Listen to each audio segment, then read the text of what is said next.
Et ce qu'on a retenu, c'est que seront considérées comme centrales syndicales représentatives les centrales syndicales qui auront au moins 10% des suffrages exprimés.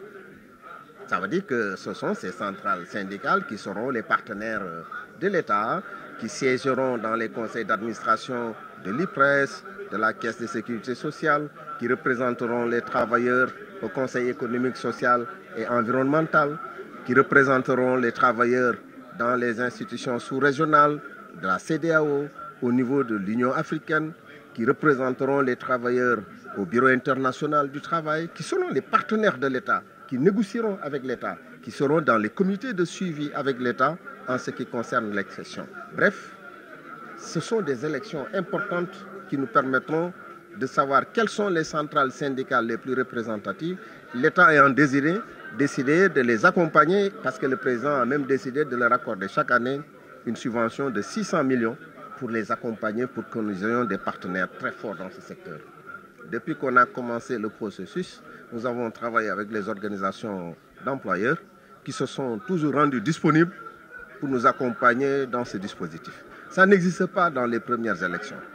Je pense qu'on n'aura pas affaire à des situations de cette nature.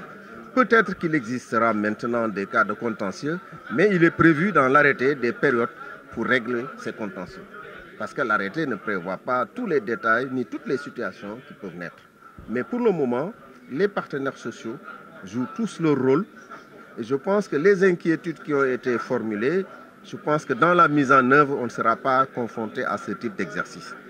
La deuxième élection qu'on va faire, ça va être des élections pour les syndicats d'enseignants. On en avait dénommé une quarantaine. Et à l'arrivée, 32 syndicats d'enseignants ont déposé leur candidature pour participer aux élections.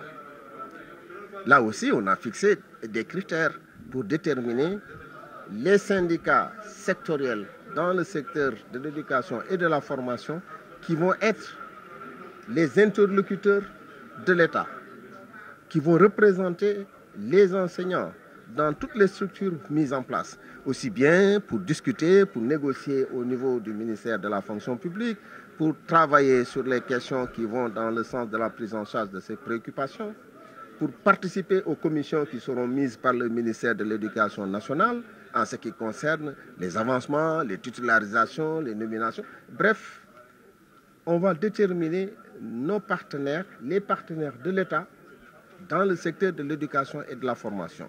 Et là aussi, nous avons établi un seuil qu'il faut avoir pour faire partie des syndicats sectoriels représentatifs. Il faut pour chacun des collèges avoir au moins 10% des suffrages exprimés.